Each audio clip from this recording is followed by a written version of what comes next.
કર્મચારીઓને લઈને ખેડા જિલ્લા અને આણંદ જિલ્લા કલેક્ટરને આવેદનપત્ર આપવામાં આવ્યું। અમૂલ ડેરી દ્વારા કર્મચારીઓને છૂટા કરી દેવામાં આવ્યા હતા। કર્મચારીઓને પરત લેવામાં ન આવતા આજે ઠાસરા ખાતે સરપંચોની તેમજ છૂટા કરેલા કર્મચારીઓની બેઠક યોજવામાં આવી હતી।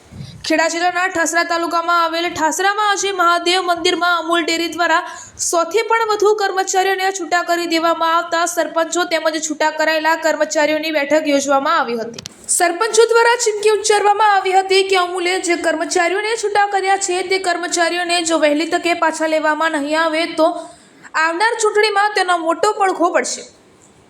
સરપંચો તેમજ છૂટા કરેલા કર્મચારીઓ દ્વારા ટૂંક સમયમાં ખેડા જિલ્લા કલેક્ટર અને આણંદ જિલ્લા કલેક્ટરને આવેદનપત્ર આપવામાં આવશે। તેમ છતાં જો નિવેડો નહીં આવે તો અને કર્મચારીઓને અમૂલમાં પાછા લેવામાં નહીં આવે તો સરપંચો દ્વારા ભાજપમાંથી રાજીનામું આપી દેવાની ચીમકી પણ ઉચ્ચારવામાં આવી છે। અમૂલમાં અમારા ઠાસરા તાલુકા અને ગળતેશ્વર તાલુકા ઠાસરા વિધાનસભામાંથી 86 છોકરાને છૂટા કર્યા છે। હવે 186 છોકરાને છૂટા કર્યા એવું નથી, 86 પરિવારોના ચૂલા ઓલવ્યા છે અમૂલે। અને સતત 7 વર્ષથી 8 વર્ષથી 10 વર્ષથી જે નોકરી કરતા હતા એમના ઘરે આજે એકદમ આવક બંધ થઈ છે। એના લીધે 86 પરિવારોના જે ચૂલા બંધ થયા છે એની માટે ઠાસરા અને ગળતેશ્વરના સરપંચો ભેગા થઈ અને આગામી દિવસમાં આણંદ કલેક્ટરને, નડિયાદ કલેક્ટરશ્રીને અમે આવેદનપત્ર આપીશું અને જો જરૂર પડશે તો મુખ્યમંત્રી સુધી અને ગૃહમંત્રી સુધીના આવેદનો પત્ર આપવા માટે પણ અમે બધા તૈયાર છે અને આગામી સ્થાનિક સ્વરાજ્યોની ચૂંટણીમાં પણ એનો ઉગ્ર દેખાવ કરવા પણ અમે તૈયાર।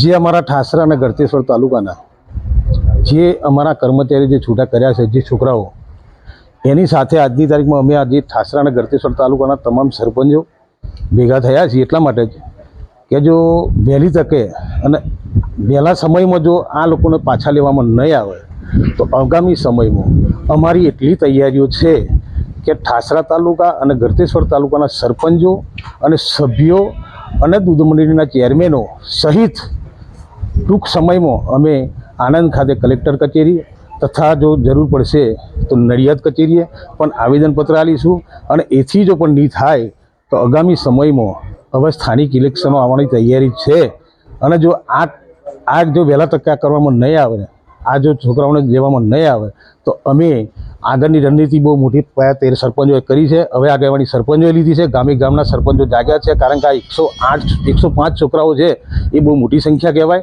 અને જેને 7 વર્ષથી નોકરી કરતા છતાં એમને બેરોજગાર કરીને આજે ઘેર બેસાડે છે। દુઃખની લાગણી સાથે ભેગા થયા છીએ, આગામી સમયે મોટું આંદોલન કરીશું।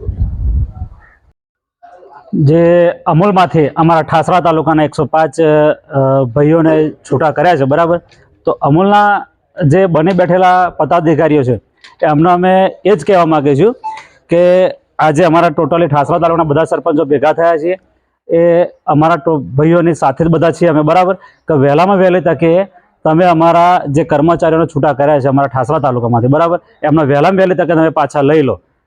જો વહેલામાં વહેલી તકે પાછા નહીં લેવામાં આવે તો આગામી સમયમાં અમે ટોટલી સરપંચો અને દૂધ મંડળીના ચેરમેનશ્રીઓ સાથે અમે આણંદ કલેક્ટરશ્રીને આવેદનપત્ર આપી અને આગળનું લડત અમારે ચાલુ રાખીશું અમે।